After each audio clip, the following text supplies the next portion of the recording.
ഇന്നലെ രാത്രിയാണ് ADGP MR Ajith കുമാറിനെ ക്രമസമാധാന ചുമതലയിൽ നിന്ന് മാറ്റിക്കൊണ്ടുള്ള ഉത്തരവിറങ്ങിയത്. ബറ്റാലിയൻ DGP സ്ഥാനത്തേക്കാണ് മാറ്റുന്നത്. പക്ഷേ ഈ പറഞ്ഞ മാറ്റുന്ന ഈ ഉത്തരവിൽ എന്തുകൊണ്ട് മാറ്റുന്നു എന്ന കാരണമാണ് വിശദീകരിക്കുന്നില്ല. മാത്രമല്ല ഒരു പൊതു സ്ഥലമാറ്റം എന്ന രീതിയിലാണ് MR അജിത് കുമാറിനെ സ്ഥലം മാറ്റുന്നത്. അപ്പോൾ അത് അജിത് കുമാറിനെ ഈ ശിക്ഷാ നടപടിക്കിടയിലും ചേർത്ത് പിടിക്കുന്നു മുഖ്യമന്ത്രി എന്ന ആരോപണം പ്രതിപക്ഷം ഉന്നയിക്കുകയാണ്.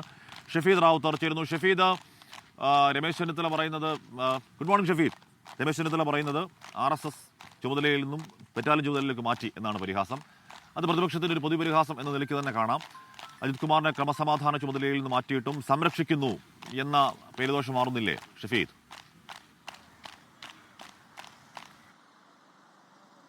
Hashmi, very good morning. Hashmi സൂചിപ്പിച്ചതുപോലെ തന്നെ ഇക്കാര്യത്തിൽ ഏതെങ്കിലും തരത്തിലുള്ള ഒരു പ്രതിപക്ഷത്തിന് അല്ലെങ്കിൽ പ്രതിപക്ഷത്തിന് വാ അടപ്പിക്കുന്ന തരത്തിലേക്കുള്ള ഒരു നിലപാടിലേക്ക് കാര്യങ്ങൾ പോകുന്നില്ല എന്നുള്ളതാണ് ഏറ്റവും പ്രധാനപ്പെട്ട കാര്യം. നമുക്കറിയാം എന്തിനാണ് MR അജിത് കുമാറിനെ മാറ്റിയത് എന്നുള്ളതാണ് ഏറ്റവും ശ്രദ്ധേയമായിട്ടുള്ള കാര്യം.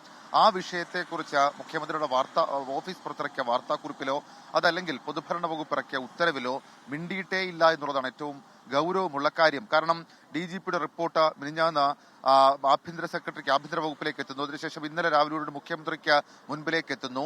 അതിൽ കൃത്യമായി തന്നെ പറയുന്നു ADGP RSS നേതാക്കളുമായി നടത്തിയ കൂടിക്കാഴ്ച അതിൽ ചില വീഴ്ചകൾ സംഭവിച്ചിട്ടുണ്ട് എന്നുള്ളത്. പക്ഷേ സംസ്ഥാന സർക്കാരിന്റെ ഉത്തരവിറങ്ങിയപ്പോൾ സാധാരണ IPS തലപ്പത്തുള്ള രണ്ട് ഉദ്യോഗസ്ഥർ തമ്മിൽ ചുമതല മാറ്റം എന്നതിനപ്പുറത്തേക്ക് കാര്യമായിട്ടുള്ള ഒരു നീക്കത്തിലേക്ക് ഈ വിഷയം പോയിട്ടില്ല. മനോജ് എബ്രഹാമിനെ ഇന്റലിജൻസ് ADGP സ്ഥാനത്ത് നിന്നും ക്രമസമാധാന ചുമതലയിലേക്ക് നിയമിച്ചുകൊണ്ടും ADGP MR അജിത് കുമാറിനെ ലോ ആൻഡ് ഓർഡറിൽ നിന്നും അദ്ദേഹത്തിന് മുൻപുണ്ടായിരുന്ന ബറ്റാലിയൻ ചുമതലയിലേക്ക് മാറ്റിക്കൊണ്ടും ഉത്തരവിറങ്ങിയതിനപ്പുറത്തേക്ക് ഇക്കാര്യത്തിൽ ഒരു തരത്തിലുള്ള സർക്കാർ അക്കാര്യം അംഗീകരിച്ചിട്ടില്ല എന്ന് വേണം പറയാൻ. അതിനും അപ്പുറത്തേക്ക് ഇന്നലെ പ്രതിപക്ഷം ഉയർത്തിയതുപോലെ ഇതൊരു അച്ചടക്ക നടപടിയാണോ ആശ്വാസ നടപടിയാണോ എന്നുള്ളതാണ് ചോദ്യം. അതിൽ അച്ചടക്ക നടപടി നമുക്ക് പറയാൻ കഴിയില്ല. കാരണം ഒരു പൊതു സ്ഥാനമാറ്റം, അത് സ്ഥലം മാറ്റം പോലുമായി നമുക്ക് പറയാൻ കഴിയില്ല.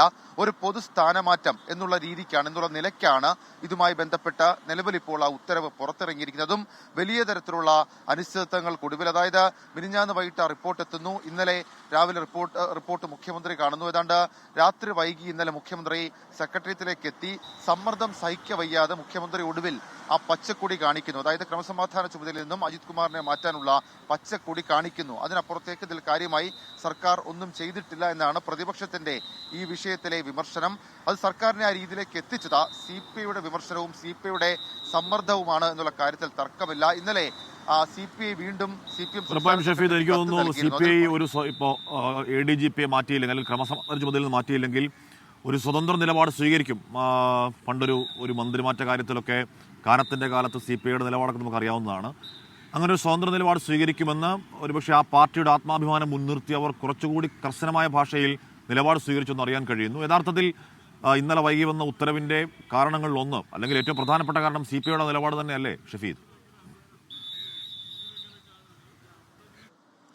അഷ്മി, അത് തന്നെയാണ്. കാരണം രണ്ട് കാര്യങ്ങളുണ്ട്. അതിൽ ഒന്നാമത്തേത് ഈ CPIയുടെ സമ്മർദ്ദം, അത് CPM-നെ സംബന്ധിച്ച് വലുതായിരുന്നു. കാരണം ഇന്നലെ ഇതുമായി ബന്ധപ്പെട്ട് അഷ്മി സൂചിപ്പിച്ചതുപോലെ തന്നെ ഒരു കത്ത് CPM-ന് CPI കൈമാറുന്നുണ്ട്. ആ കത്തിൽ കൃത്യമായി പറയുന്നുണ്ട് നിലപാട് കടുപ്പിക്കും, മാത്രവുമല്ല അത് ഈ നടപടി വൈകുന്നതിലടക്കം അതൃപ്തി ഉണ്ട് എന്ന രീതിയിലാണ് ആ കത്ത് പോയത്. ആ കത്ത് വന്നതിന് ശേഷമാണ് വീണ്ടും സംസ്ഥാന സർക്കാർ ഈ രീതിയിലേക്ക് ഉത്തരവ് ഇറക്കാൻ തയ്യാറായത്. ഒന്നാമത്തെ കാര്യം. രണ്ടാമത്തെ കാര്യം, ഇന്ന് നിയമസഭാ സമ്മേളനം ചേരുകയാണ്. അതിനു മുൻപ് പ്രതിപക്ഷത്തിന്റെ ആരോപണങ്ങളെ നിയമസഭയിൽ പ്രതിരോധിക്കാൻ അങ്ങനെ ഒരു നടപടി, അതല്ലാതെ മറ്റു മാർഗമില്ല എന്നുള്ള ഒരു സാഹചര്യത്തിലേക്ക് മുഖ്യമന്ത്രി എത്തിച്ചേരുകയായിരുന്നു. അവിടെയും ഹഷ്മി, നമ്മൾ എടുത്തു പറയേണ്ട ഒരു കാര്യം, പരമാവധി MR അജിത് കുമാറിനെ സംരക്ഷിച്ചിട്ടുണ്ട് സർക്കാർ എന്നുള്ള കാര്യത്തിൽ തർക്കമില്ല. കാരണം നേരത്തെ, അതായത് ആദ്യഘട്ട DGPയുടെ റിപ്പോർട്ട് പ്രകാരമാണെങ്കിൽ ഉറപ്പായും MR അജിത് കുമാറിനെ സസ്പെൻഡ് ചെയ്യുന്ന രീതിയിലേക്ക് കാര്യങ്ങൾ പോയേനെ. പക്ഷേ അത് പിന്നീട് അങ്ങനെ ഒരു റിപ്പോർട്ട് സംസ്ഥാന സർക്കാരിന് ലഭിക്കുകയും ഉത്തരവിൽ ഏതെങ്കിലും തരത്തിൽ MR അജിത് കുമാറിനെ സഹായിച്ചുകൊണ്ടൊരു തീരുമാനം വരികയും ചെയ്താൽ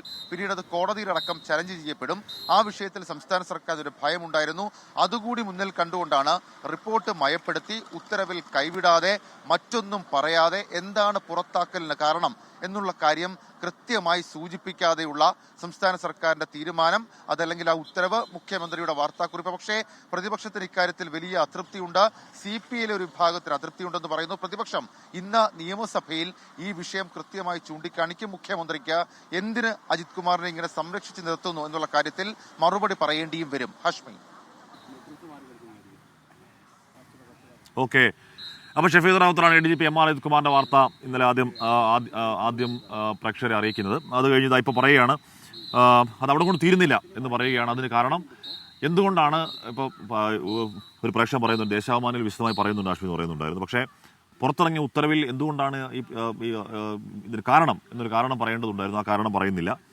അപ്പോൾ വീണ്ടും മുഖ്യമന്ത്രി സംരക്ഷിക്കുന്ന ആരോപണം പ്രതിപക്ഷം ഉന്നയിക്കുകയാണ്. നമുക്ക് നോക്കാം ഏതളവിൽ പോകുന്നു എന്നുള്ള കാര്യം.